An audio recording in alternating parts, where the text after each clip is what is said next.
all in the mid lane, the bans for Millenium. No surprises, all very strong bans as well. Zig's taken away, as you mentioned, Kerp was huge on that last week.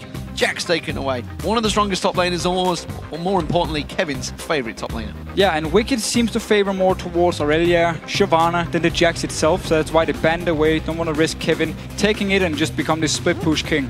Interesting, interesting. A Fizz ban coming out there. That's something that clearly they've known from playing each other. Of course, Millenium Alliance, we do know, were scrim partners for the Super Week. So no surprise, both these teams actually came out 3-1. But it does mean LeBlanc was left open Twitch once is open again. too. A champion that went 10-0-5 for Kerp last week. Yeah, so LeBlanc being locked in for Kerp, of course. Fantastic LeBlanc player. Twitch is still open. Kog'Maw is still open when it comes to AD carries here. Lucian, of course, is still open. A lot of options. Alliance went straight for Shyvana because Jax was banned away. We know Wickd loves to play it. And of course, Lee Sin, considered the strongest jungler at the moment. Fast pick and ban phrase between these two. Here we go. This is what we thought we may see in Game 1 from Gambit. We will finally see it from Millenium. The Kog'Maw-Nami combo that has been run heavily in Korea. Yeah, it's such a popular comp because Kog'Maw, as long as you have some good peel for him, which is what Nami provides, and also with the slow onto Kog'Maw, it's more kiting. You speed him up as well. There's so many options to help out this Kog'Maw, so you can just stay in the back and just do all the damage in team fights. It's a very, very strong combo. And also in the laning phase, get a few levels, your long-range poke here, you put your E from Nami onto Kog'Maw, and he just start auto-attacking away onto the enemy teams. It's a lot of damage. Well, tried and tested coming out from Alliance, of course. It looks like it will be that Thresh Lucian combo. They've yet to pick it in. Does mean, of course, that Twitch would go through, and yeah, I believe he must be sitting around 100% pickle ban right now. He's got to be very close to it, that's for sure. So the thing about Lucian here, or if it had been Twitch for Alliance, Twitch against Kog'Maw is a bit of a hard lane for Twitch. So the Lucian here instead will be able to do a lot against Kog'Maw, will hopefully for Alliance be able to deny him some CS early on here, maybe even try and go for a kill. So the Lucian pick, also against the likes here of LeBlanc. You don't want this immobile Twitch who can do anything once LeBlanc actually jumps towards you. Lucian, of course, can dash away. Well, we are going to see Kottenx on one of his favorite champions, Kottenx. It's a champion that basically got them through back into the summer LCS against Ninja Pajamas, and Trundle back in that top lane. Makes sense up against Shyvana. Of course. Final pick for Alliance, seemingly, could be Froggen on NIdalee. Could be NIdalee here. Of course, laning phase-wise against LeBlanc, it is a hard one for Froggen. Also opens up for Kerp to take full control and start roaming around. Go up to the top lane, go down to the bottom lane, try and look for some kills here, because he will be able to pressure NIdalee in the laning phase at least. But overall, both teams very fast with locking in here. They definitely knew what they wanted, and both of them are kind of reacting to each other. The Lucian pick instead of the Twitch for Alliance, of course, the Trundle against Shyvana with Jax being banned out, and also picking up Kottenx for Kottenx simply because the Sin is already gone. So the NIdalee was the final choice. So Froggen will be on that up against Kerp. How do we see that mid lane pairing going before we get into the match? Well, obviously Kerp with Ignite here, he will have the pressure. It's what we talk about. It's what LeBlanc needs to do. You need to go in here, constantly try and deny some CS from Froggen, push the wave up early, get him into the tower where it's hard for him to do anything, because NIdalee is very, very weak in the early game. However, if Froggen can survive it, get to this mid game point, and Alliance then can start grouping up with, of course, Lucian, with the NIdalee, and just start poking down on towers, then it's actually very hard for Millenium to respond when it comes to wave clear. Because first of all, Kog'Maw won't be able to instant clear a wave. Second of all, it's risky for LeBlanc to jump into the wave and clear it if members are around the tower here, because he needs to use the distortion to jump in and clear the wave here. So Alliance, if they survive here at the very first levels, can start grouping up and start poking down towers where the wave clear or lack of wave clear from Millenium could be a big issue for them. Well, we'll see how it goes, ladies and gentlemen, because the lineups are locked in. So, do you still think Alliance will win this match? Send us a tweet with hashtag MILWin or hashtag ALLWin. That's all win, of course, to @LOL Esports, and let us know how you think this will go. We'll check the numbers out in the game and see if your votes have changed. Remember, 67% of you voted for Alliance early on. We'll see if it swings. Can still keep it there. I mean, the comp from Alliance is pretty solid. It's a bit risky in some cases. Again, LeBlanc can get out of hand. Of course, Trundle will be able to beat Shyvana in the late game split push here. So there's definitely options for Millenium to just spread out and start split pushing different lanes, looking for kills with this LeBlanc, and just keep Kog'Maw in the middle in case something should happen. Well, here we go, ladies and gentlemen. Game 3 getting underway. Millenium versus Alliance, of course. Millenium will be starting out on the blue side. And they will be up against Alliance, who are over on the red side. Packed house here in Cologne. And remember, don't forget, tickets are available for the upcoming weeks, but as of right now, you're not going to get in this week, that's for sure. Nope. Sold out. And we need to see here with the second blue buff when it actually spawns. If Alliance want to try and get some early water in, it's something they've been doing a lot of contesting for buffs here. If they want to go in with Shook, with Wicked, for instance, try and stop something happening when the second blue buff spawns. And then when the third one, around the 12-minute mark, that's the one they want to pick up here, or get the blue buff onto Froggen, and that's where we can see them start grouping up in the mid lane and just pushing down towers. And Jree dancing around. That is one of the best things about Nami, by the way. That's the best thing about Nami, the dance. One of them. One of them. It is a champion you played a lot of. Oh, Shook might get caught out here. Is the... Oh, no, but it forces the flash early from the jungler. Yeah, so got the flash away here. There was, of course, already ward being placed from Shook early on, so he couldn't actually spot them coming in, and he had to flash away. Of course, didn't actually want to try and just safeguard away again, because the ward was gone. Well, look at that. That's still pretty close. You guys obviously been voting all week. It's up to 73% currently. That vote, of course, will be continue going through, so keep your votes coming in. 67% online votes, 73% you guys watching right now. So, no early engagements. We did see the forced flash from Shook, so that will be down for a while from Shook. I don't think it's going to make too much difference because it was around about a minute in, so that cooldown will be off fairly soon. And Alliance here are actually starting the lane swap themselves. They're expecting Millenium to still be around in here. They're waiting around and moving in. Of course, the spot Millenium is already gone. They're very far away here from this one. They're actually down the bottom lane. So we're going to see a lane swap here from Alliance. Could actually favor them in the case that Wicked on Shyvana can farm really well in the jungle together with Shook, where, of course, Trundle, who's purely all one target, like straight up just doing damage to the first target in front of him, won't be able to clear the jungle as fast as Wicked. Going to see how this works out for them. So Jree getting deep for the ward on that blue buff. Looks like it's going to be... Oh no, he's starting off the blue buff. That's very early. He's going to tank this one for a while with Kottenx not there. A bit early starts it, but he feels like Millenium has to go straight from their red to the blue buff because they expected Alliance to do the exact same thing up in the top lane, seeing as they started red buff, and now Alliance, of course, can just move in and take this blue buff away. So both teams trading buffs here. We just need to see what they can do with the jungler and top lane, how much farm they can manage to pick up. Will we see a fast push again like we saw in the last game, where both teams just went straight to the lanes and 4-man pushed them? Kevin, down to 50%, actually tried to take the big wave, had to back away, and received 0 CS yet. And that's the issue here. Shyvana and Lee Sin, they are really, really good at jungling together. Yeah, I think it will be the fast push. You can see that Shook and Wicked sticking around up there. Looks like it's going to be Kevin heading down towards that bottom lane, so it's going to be that 4-0 split. Once again, Kottenx is pretty low on health, chucking down those pots though, so he's going to be safe by the time he gets back around to the turret. I like what Alliance is doing here actually. They decided not to go for the 4-0 because they know we can just keep farming. Top lane wise, we don't need to send 4 people there. I mean, generally, you never actually need to send 4 people anymore to get the towers because people don't even stay to try and defend. They just go into the jungle here and farm away. Kevin, trying to pick up some CS at least down here in the bottom lane, will actually get solo XP on the big golem because he's so far behind. Wicked and Shook though, just keep farming away both of them. Very, very fast at playing here. Yeah, the buddy system working out well as the top laner. There we go, teleport. Where is Wicked going to? Let's see where he joins. He goes straight down towards that bottom, so perfect. That teleport is down. He'll cover off the tower for now and actually will get himself a big chunk of experience and farm. Yeah, this is so perfect for Wicked and Alliance here. He's already level 3, only level 1 on Kevin, and he's still trying to farm with Kottenx. Wicked getting a lot of XP, picking up some farm at least also in his bottom lane here. So perfect use of teleport for him. Still, the tower is going to take a lot of damage. Millenium can stay down the bottom lane with 2 members and just keep pushing on it. Well, Shook got spotted there. We do see Nyph coming around. They're actually going to block them off. Nicely done there. That's going to force Millenium to have to go the long way around and keep that damage on the turret, more importantly. We need to see it. Basically just denying now Kevin from moving up here. They will get it.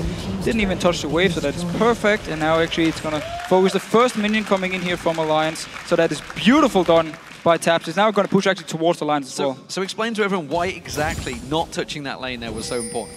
Well, basically, you want to make sure the wave is not pushing towards Millenium after you kill the tower here, because then Kevin can just freeze it and pick up a lot of easy farm. Now, as soon as he gets the minions to actually push towards the Alliance side, it forces Millenium to move multiple members to stop the freeze from happening. Otherwise, Tabzz will just stay here for the next 5 minutes and just free farm, and Kevin will be denied all the CS. Yeah, basically stops Kevin sitting down right by that bottom, the top inner turret, by farming away. Instead, Tabzz and Nyph are going to be happy to have that whole wave on their doorstep. And now they're just going to hold it there. You can see Nyph, he's doing exactly what he needs to do. Yep. Tanking it up, making sure it stays exactly where it does. Doesn't go to the tower, so the tower's not getting hits on it. And they're just going to hold it, freeze it there nicely. The rest of the wave's going to come up. And that actually puts big problems for Kevin. So Kevin, of course, is going to get denied quite a lot. He needs to go back to the jungle with Kottenx here, unless Millenium can send another member up to the top lane to try and push the wave all the way out, or go down towards the dragon, because there are 2 members from Alliance in the top lane. Set up a dragon here, force something, at least get some global gold, or force Alliance into a bad team fight. And we should explain, obviously, the exact same is happening down the bottom lane. Creaton is doing the exact same thing down there. So both these teams playing very much identical right now. And they're actually also sending now Kevin and Kottenx back to the top lane. They want to try and push the wave out. Wickd, he just keeps jungling away because, again, as you just mentioned, bottom lane, no farm for him. Coming up to this top lane here. So we see Millenium, they can be in big trouble here because Wickd is coming in, 3 members from Alliance, only 2 from Millenium. We'll see if Nyph manages to throw out that death sentence. Doesn't look like he's interested, whether that's poor communication, whether they just didn't feel it was enough. They simply wanted to bully him out. Froggen's going to get stunned out there. Kerp's not going to follow through. That's because Shook was coming around the side, and actually he's keeping the aggression on Jree. Does manage to land the kick, gets it down, and that takes Jree very low. Jree didn't use his flash though. Knew he was going to stay alive. Exhaust also ready for him. Hook misses from Nyph. Both him and Wickd being very aggressive. The Alliance in general doing everything they can to make sure Millenium can't break the freeze in top lane. And they're doing everything they can to keep the AD carries both completely farming. And looking at the 2, you can see it's actually pretty even between the 2 at the moment. It's sacrificing a lot of farm, though, for the 2 top laners. They basically just have to try and get what they can here, and we see them rotate around Kevin now in this mid lane. We talked about the lack of wave clear from LeBlanc. From Trundle, of course, he can't jump in with Distortion. That's why Alliance can now push this tower. Well, if he does jump in, he could get flayed straight away. Oh, there it is! But just use it. There's the death sentence, hooks him in! And Shock follows straight through with a Sonic Wave. Nicely done. Gets caught out, but he's going to take the Lantern to freedom. And Kerp couldn't have showed it anymore. That was a perfect example of why LeBlanc can just jump into wave clear, because again, Thresh was ready with the hook, with the flay, locks him down. Easy kill for Alliance. Now they're moving into the jungle to get some wards. Gonna keep that pressure down. Red buff now being invaded by Alliance. We'll see whether they do manage to steal this one away. Kottenx, of course, is there with his smite if he can pull him into their greedy junglers. He does get it away though. So nicely done. Kottenx hits and runs, gets out of there. They have the option now to go bottom lane and just stop this freeze, push the wave all the way into the tower, so it's going to kill the wave. It's actually already done freezing, so it's going to push up towards Alliance now, with a very big wave being built up by Creaton. Meanwhile, in the top lane, Tabzz had give up pushing because he knew Kevin had held there for so long, he just shoved it into the tower quickly. Kevin needs to get to this tower very, very fast. Okay, he's going to teleport to it wisely enough. There's a big wave. He needed this farm here, otherwise he would fall even further behind. So he needed to use the teleport. Wickd saved his because he could just move from the mid lane down to the bottom lane and get all the farm here. And also, of course, the tower down the bottom lane from Alliance didn't get touched because Creaton was freezing the wave. And he's actually going to use that Dragon Descent just to keep all the farm up. And he manages to get the entire wave. That takes him to level 6, so he is just slightly ahead of Kevin for now. And now teleport for Alliance is up.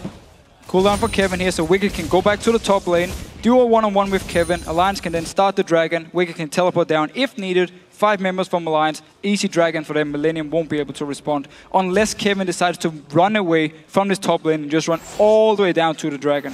We'll see how it plays out right now. It is, you can see Alliance with their duo lane up against Millenniums down this bottom lane. Creaton finally going to go back and buy, get himself a bilge of water, cut this onto Cogmore, and of course a dagger coming in there with the boots.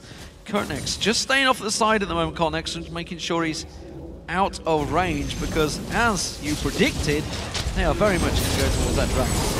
For now, Millenium, they're not even moving forward, of course. There was no vision for them. The ping was there. Cogmore was far away. He was still running from the base. Wickd didn't have to use his teleport at all. Just an easy dragon for Alliance.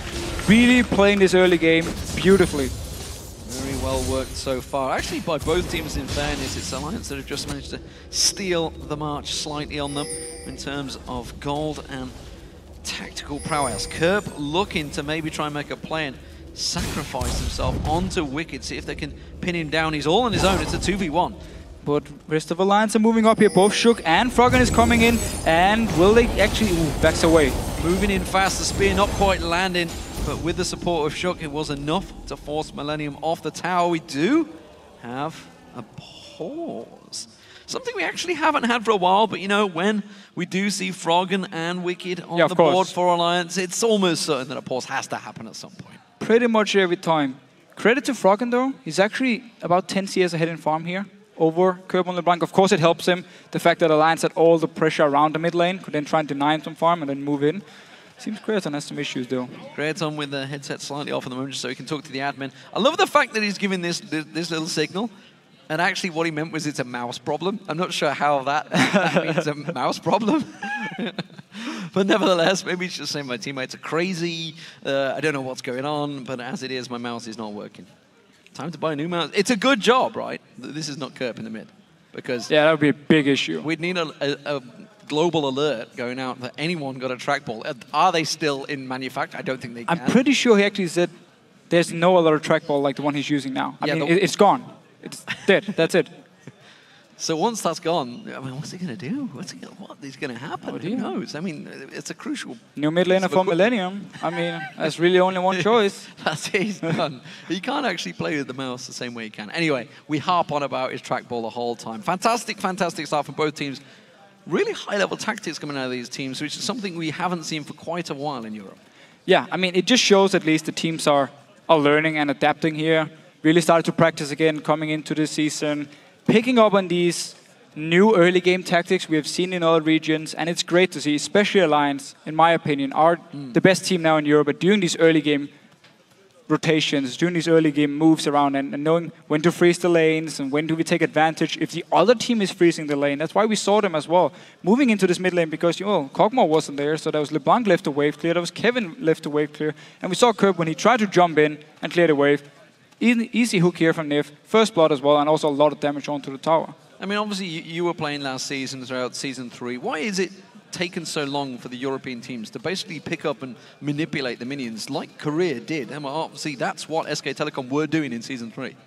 Well, first of all, when it comes to learning these small things, which it basically is, there's a lot of small things. Micromanagement. Yeah, exactly. Yeah. It's a lot of small things that then builds up to bigger things, bigger advantages, everything. It's very hard to just learn it by watching a game. Like when you sit and watch just seeing it. Yeah, you just see a standard OGN game. You won't see all these small things here because you don't necessarily see the AD carry. The camera may not be following exactly, it, so you may not follow. You follow the camera, you don't see the AD carry setting up the wave the way he does, so now it pushes towards them. So you need to realize it yourself, you need to work on it.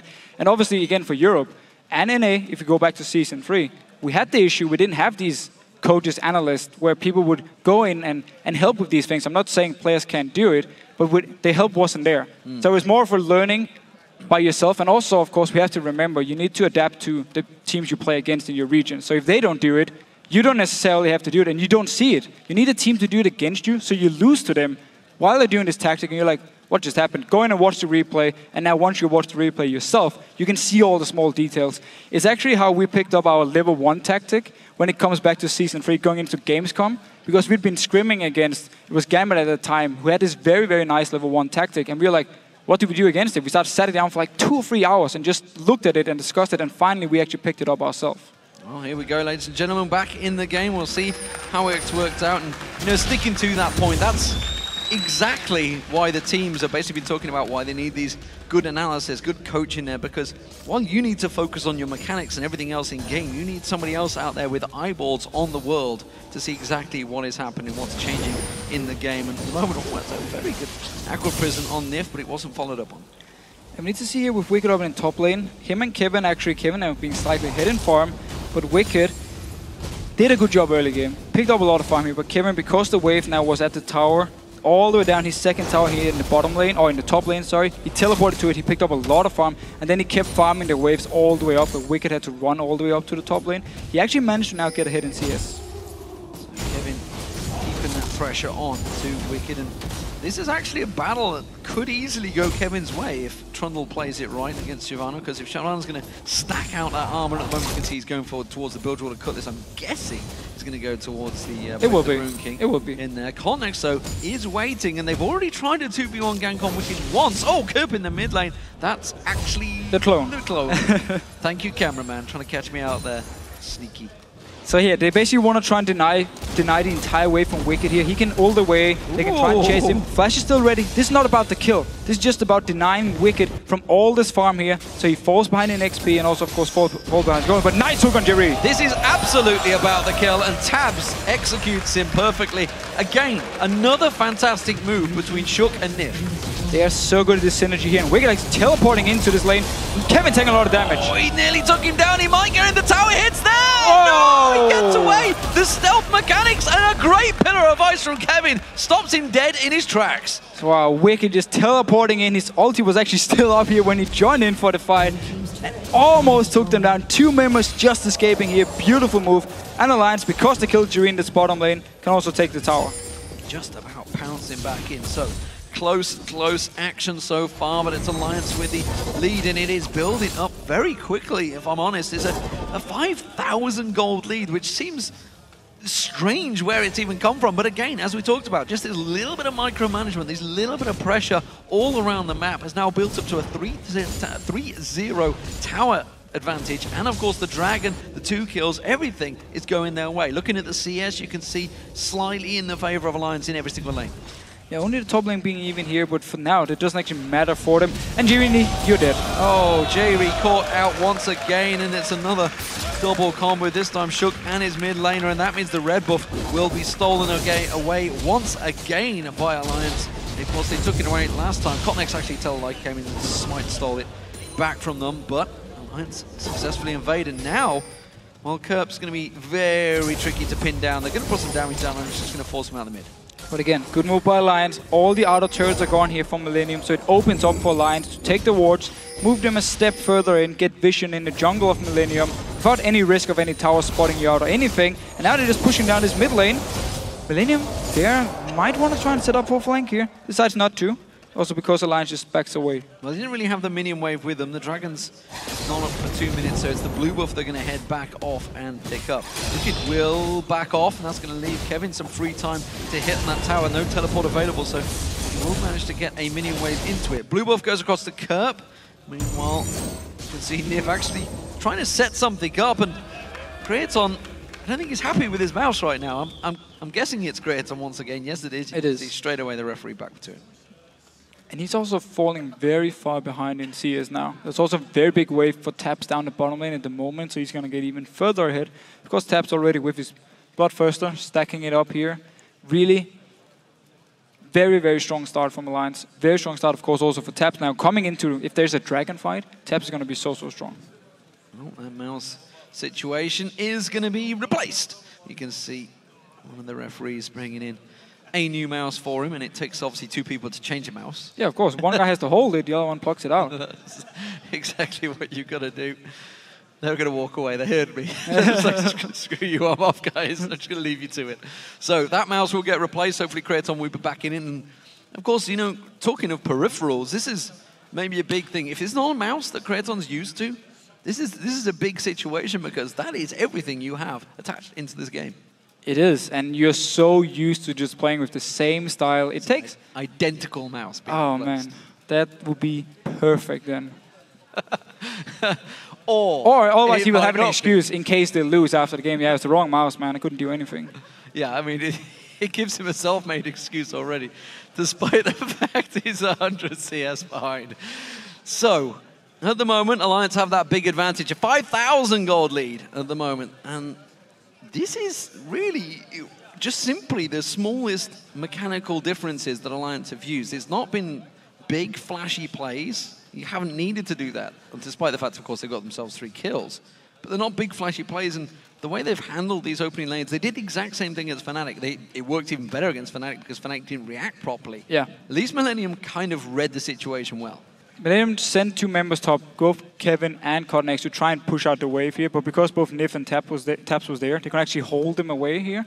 And while, yes, all the minions died, for at least our Alliance minions died, but the minions from Millenium were still alive, so they just kept the freeze going. And then Wickd showed up top lane, forced them away, and from there on, that was the smart thing, because normally you don't want to leave a Kog'Maw to just freeze a lane down bottom. You don't want him free farming, just giving a lot of these farm here. So what the Alliance could have done was actually take their bottom lane, rotate it down bot here so they could push out the wave. Instead, though, they said, we don't care about him for now. because we want to take the mid tower, we want to push them away from the top lane as well and take full control of the jungle, and that's what they did, and it was a beautiful move into the mid lane, getting the tower down as well, and then get wards in, so they also pick up a kill, or a second kill on Jree at the red buff. So back into the game, and hopefully that mouse is working properly. Of course, the players all bring their own peripherals here, so it's down to them really, whether they've got backups or not, whether their mouse breaks on. It can happen at any time, but at the moment, Kerp in the mid lane, maybe he's going to be a glimmer of hope. Of course, went 10-0-5 last time he got it onto LeBlanc. We need to see, for now he's falling quite far behind in CS actually. He's moving down his bottom lane, potentially trying to get a kill onto Tabzz, but he's going to be spotted out by at least some of the wards if he walks into the bush. The minions, of course, will see him as well. Tabzz very wisely just staying all the way back. Don't want to take a chance as soon as Kerp moved away from this mid lane.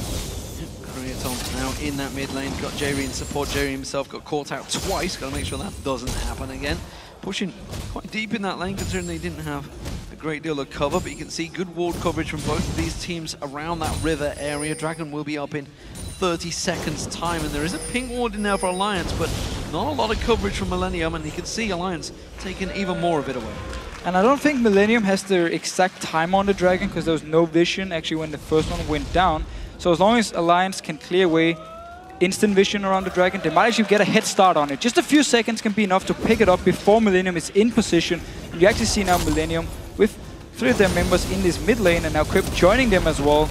So for now, they're not moving towards the Dragon. Well, Wickd actually didn't follow through on that one, despite the fact Kevin was so very, very low. He simply just bullied him out the lane, forces him back, and that buys, of course, time for Alliance to go into that Dragon. Millenium, though, going to try and react to this one. Kottenx takes that spear straight to the face. They're going to go in towards the tower, but they're going to have Millenium coming in, Alliance coming in the side of them. Yeah, Wickd can also teleport behind him in case he wants to flank around. For now, he's just pushing it out. Kevin needs to go back and heal up before he can join in for a fight. So Alliance, they managed to defend the tower.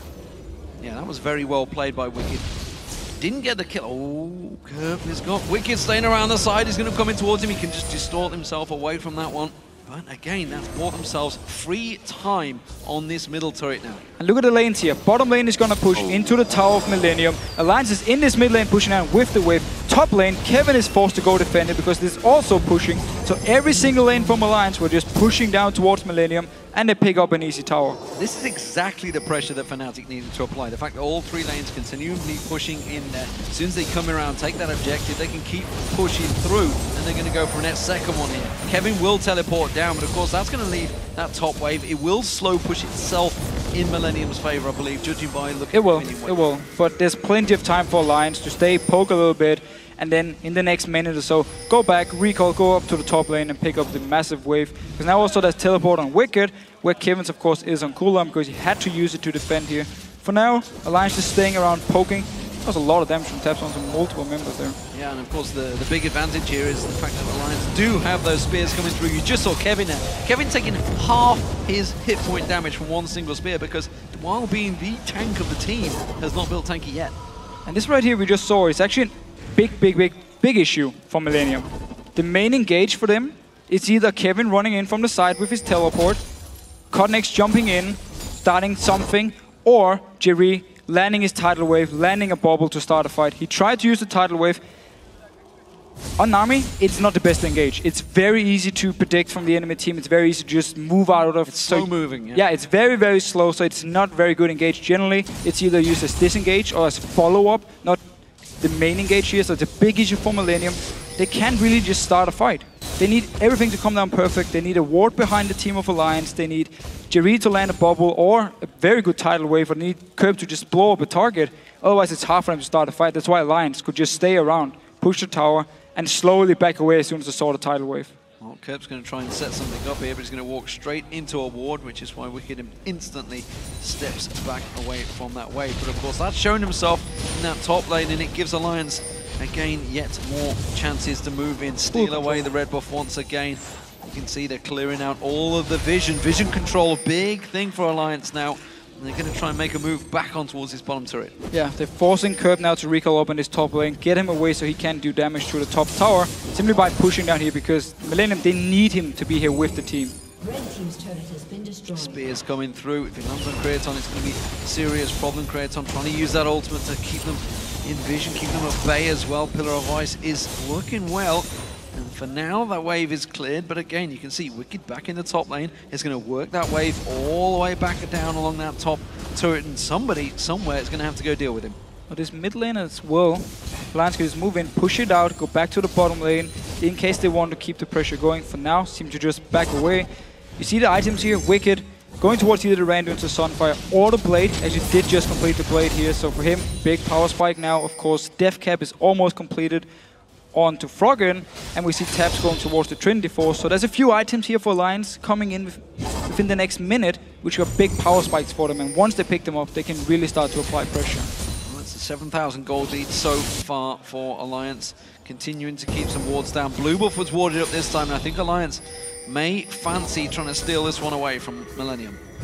Let's see, 5 members from Millenium are here. Of course, Wickd can join in. So need a little bit of time before the teleport actually comes in, so Alliance need to be a little bit careful here. We'll see whether one of those spears does manage to land through. They're trying to pull it as far away as possible. You can see Shook not quite getting in there. The spear does land, but it was smited away, unfortunately, for Kerp. It means Kottenx will have that one.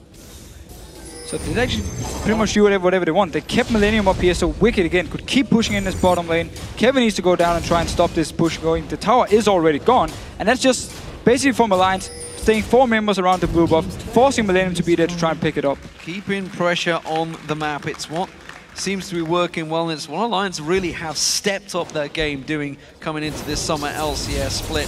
And it's trying to distort it, trying to scare them away. Got to be careful. Got hooked out last time he did that one. Has another turret picked up. Death Sentence does not land. Wickd does try and sneak around the backside of them, but Millenium were quick to back away. Still, just picking up more and more gold from Alliance, global gold everywhere. They have 6 towers now to only 1 from Millenium. They have the Dragons, of course. Next one is coming up here in about 55 seconds. They can go get another one after the recall, pick up the big items, and just go down. We see Froggen did complete his Death Cap, and of course Tabzz completed his Trinity Force.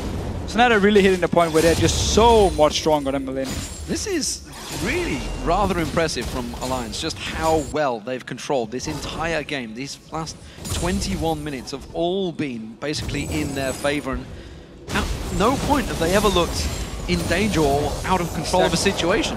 It is so risk-free because of the comp Millenium is running here, because of the lack of hard engage, because of the lack of instant wave clear. It's easy for Alliance to just group up around these towers here, poke them down a little bit, get some damage, get someone low, and then you just take the tower on the next time when Millenium is moving away because they can't actually stay and fight.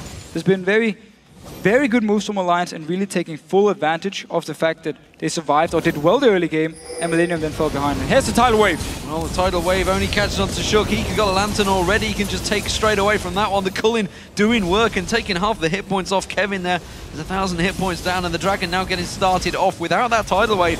This is going to be tricky for Millenium. They're going to go for it though. The Flay doing great work from Nyph. It's going to be a pouncing and a steal from Kottenx. We do see Wickd jumping on towards him, flashes away, gets followed straight through. Wickd managed to lock him down with a kill, and now Creaton may be the focus target instead. They're not going to go for it. Kevin had to separate. He's gone one way. What will Alliance do? Will they move straight for Baron? It seems they will. Seems they will. Kevin with teleport. He can come up there. The rest of the team, they need to move up and try and stop Alliance from doing this. It's very early Baron, so they will take a lot of damage from it. Well, they're going to go towards that middle turret instead. Will they go towards the side? Remember, there's the teleport. Oh, it's going to be a death push. The spear. Nice.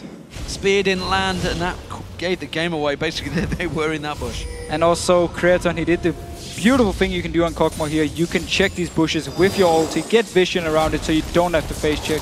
Smart move, and Millenium gets actually a tower for it.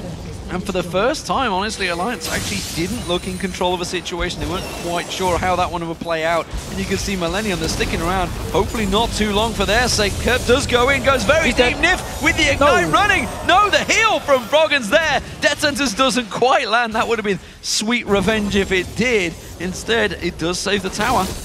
Also, got a way to summon a heal from Froggen at least. He felt he had to use it instantly, and then his own heal afterwards because of the ignite there. So he had to do everything he could to actually save Nyph. And now Kerp needs to go back and heal. Rest of Alliance are just instantly pushing off here. The top lane, however, is pushing heavily in favor of Millenium. The red buff once again getting stolen away by Alliance, as you mentioned, that top buff. We did see Wickd already teleporting, cleared out that bottom wave, so he can't teleport up there. Instead, we are going to see Lucian making his way up there in form of Tabzz, who will get his own red buff en route, or will not. He'll just run straight past it. A bit of a messy fight here if we go back to the Dragon, of course. Ended up, yes, there was a kill for Alliance, but they lost the Dragon due to Kottenx stealing it away. And we saw, once Millenium actually gets into the face of Alliance and can actually start a fight, at least they can do something. They weren't so far behind, they just crumbled, just lost instantly. Of course, with NIdalee, you want to poke first, you don't want to go into this fight just straight away. And Alliance at least, or Millenium, got some gold back, and also with the mid tower, because they pretty much called the bluff of Alliance around the Baron. Well, 2 seasons on and people still cheer those wards going down. Would you believe they keep on going? Nevertheless, Alliance are in full control. 9,000 gold in the lead, 6-2 in turrets, and in terms of items, of course, that gives them a big advantage. We've yet to see it in a full-on engagement, though. Millenium yet to actually land their perfect engage. That wave has been sidestepped or dodged, or simply just caught 1 or 2 members of Alliance so far. Has to try and land properly. Alliance, though, are going to come through. They're going to sweep out all those wards that Millenium just got back in there. And again, force himself some sort of objective control, maybe at this blue buff once again. And here's the thing, because Alliance has so much control and the poke, they don't need to directly go into teamfights with Nyph. Actually getting hit by the bubble here. It's a good bubble. Nyph's in trouble. He's going to go down. This time Kerp will get the kill and secure it. The rest of Alliance are going to come around here. That buff may not be safe, though. We do see Shook. He lands the kick, but does not follow through. But again, Kottenx had to smite it away. So they at least managed to prevent the blue buff from going over to Kerp, but still, they lost a member. And now they're starting the Baron once again. Millenium, they're far, far away. Well, the smite is down, of course, remember. Don't forget, so they know that Kottenx is not going to be able to jump in just yet. That's going to be on a cooldown time. You can see half of it they don't away. even know. They have no idea. They're doing the raves. Wickd is actually pushing in, and as you mentioned, they just don't know it's happening. You can see it on your screen that they have no vision of this, and it's a great Baron pickup for Alliance. Oh, such a sneaky move here. They lose 1 member, Millenium backs away, expect, yeah, okay, Alliance are not going to do anything with Baron, of course. They just lost a member to us. And then Alliance just walks straight into the Baron. Millenium walked back to the base and realized, damn, they actually just started the Baron with only the 3 members. And they took it down with ease as well, because they have that big advantage. So, 4 members of Alliance making the moves straight down to Wickd, who's pushing in that bottom wave, and maybe the inhibitor turret is going to be their next focus target. Should be at least top lane up here is going to push for Alliance. Mid lane, of course, is already into the tower, so at least Creaton can clear this wave out and get it pushing towards. So Froggen staying around here, actually going to join with the team. And now we can just see the best thing NIdalee can do. Just stay back with the Baron buff, poke away, you take some damage to heal it up, and whoa! Kerp going a bit aggressive. Trying to get aggressive on Shook, but he can quickly heal that straight off. He's got the regen, of course, from the Baron and NIdalee's heals to help him out now. They're going to have some range on towards this tower, though, which is a problem. Lucian trying to go for it, but as you see, Kerp getting up close and personal, but the spear manages to find his target. Now they're going to go in. Shook has to flash away from that one, but it was a good kick on Kevin, which knocked up 3 members of Millenium, and now this inhibitor turret will drop. And they also go straight for the inhibitor, and then they can rotate into the mid lane, push the wave down, even go towards the top side if they want, because there's a big wave building up. Or they can simply back away, go back and shop with all the gold they picked up from the Baron, of course, and from the tower they just took in the bottom lane. Well, I think with Kerp down, I'm not sure they are going to back away. I thought they may well keep the pressure on. Of course, it is a fairly short cooldown timer, but check this fight out. Yeah, just look here. It's actually Nyph landing hook onto Kevin, and Kerp took a lot of damage when he jumped in, and then the spear coming. Oh, he's just between him and the clone. Going down for it. We see actually pretty good disengage from Jree with the tidal wave. Using it correctly here, because finally you could actually use it as you're supposed to do it. Still, it's not enough. Kerp already died. Baron buff onto Alliance. They can take the tower, take the inhibitor. So, 15 seconds for the next Dragon. Alliance already making moves towards it. That will go their way, and it's going to keep massive objective gold going in their favor. Already 11,000 gold lead, 7-2 up in turrets, and now, of course, with that bottom lane inhibitor down, super minions pushing in there, which is why Kevin is fighting desperately to keep him away. And speaking of these top laners, we mentioned it right at the start, how they're really going to struggle in terms of gold, in terms of farm, in terms of items. You can see, looking at Kevin, he's only got the Randian Zone when he's got the Bilgewater Cutlass, but not a lot else. And while he actually went even in farm, Wickd needs to be careful here. They're going for him. Oh, it's going to be tricky to take down. He's very tanky, and it just flashes on through and walks away with that burnout running. And now Millenium, they need to recall fast because Alliance, they're pushing on to this mid tower. Well, they know that there's 3 members not here right now. They're going to go for it. That's a good bubble coming out from Jree. Will slow them down ever so slowly, but not a great deal. That's going to be another inhibitor turret going down. Now all members of Millenium are back, but we see Wickd teleporting back in full health. They're going to keep on pushing. They can go for this one here. Nice hook onto Jree. Death sentence is not quite enough for Jree. The bubble doesn't land. Tabzz got caught out pretty hard there, though, by Kerp trying to push in towards the Millenium, having to back away from this inhibitor, and it will be a second one taken down by Alliance. And again, whenever Millenium tries to defend something, one member will die for it, another one will drop low, and then Alliance can just pick up the inhibitor. Second one of the game for them, and now back away to do the exact same thing. Either go back to shop if they want to spend the gold, or just move straight up to this top lane, go towards the last inhibitor. Yeah, they're going to get that wave shoved in. Kerp's got to be careful. He's following it up there at the moment, actually. You can see Wickd is going to head it off. The rest of Alliance are in the jungle, actually very close to Kerp. Kerp in that tri-bush. It looks like he's going to try and jump onto Tabzz. No. If it had stuck around a little bit longer, it may well have worked out for him. He hasn't shown himself yet. So Alliance have no idea that Kerp is there. Still though, he's actually going to spot Wickd at this minion wave. Of course, Tabzz not even going to run up and try and face check him. But Kerp is basically trying to do what he can do. Just find a surprise pick somewhere, kill a target, extend the game a little bit for Millenium so they can farm away and at least try and get towards some items. I mean, look at Kevin. He only has 1 item completed and we are 30 minutes into the game. Yeah, they've just been starved out for a long portion of this game. So far, it's working near perfect for Alliance. They have, of course, let 2 turrets go down and a single death come through, but other than that, they've had almost full objective control, including the red and blue buffs from the opposition jungle. Alliance pushing in for the final inhibitor. I'm not sure if they really need this one simply, or whether they're just looking for points for their fantasy team, but it seems that they do want to take down this final turret nonetheless. They want to play it safe at least. Kottenx going very aggressive here, has to jump out. Home guard's running him in there, quickly bounces straight back out, and that's going to buy time. Alliance moving in, that turret is dropping very quickly. Kevin can't do anything about it, Creaton can't get close to it. Meanwhile, the super minions on the Nexus turret, they're almost taking that down. You can see Creaton having to back away, gets across, gets the kill on Shook. Kottenx tries to pounce in and pounces out. The Nexus turrets are falling though. Super minions are onto the second Nexus turret. While this is happening, Alliance pushing in, Millenium being distracted. The second Nexus turret's gone down. The super minions driving on through. Millenium can do nothing here. They are helpless to the push of the minions as Alliance will take victory and top the league against Millenium. Fantastic early game play by Alliance here. They had full control of the map, knew exactly what to do in the lane swaps, got all 3 outer turrets down, and then just starting warding off the jungle from Millenium, finding the buffs, finding the picks here, extending the lead. Beautiful, beautiful rotations from Alliance. Could not have said it better myself. Full control by Alliance there. They just had one of the slightest moments where they wobbled, but quickly took advantage, moved straight up, and managed to take that Baron. Yeah, pretty much the only times when Millenium were pretty much in a position to do something against Alliance were when they were waiting in the bush, there was no wards from Alliance, and then someone like Nyph would face check, they would pick up a kill.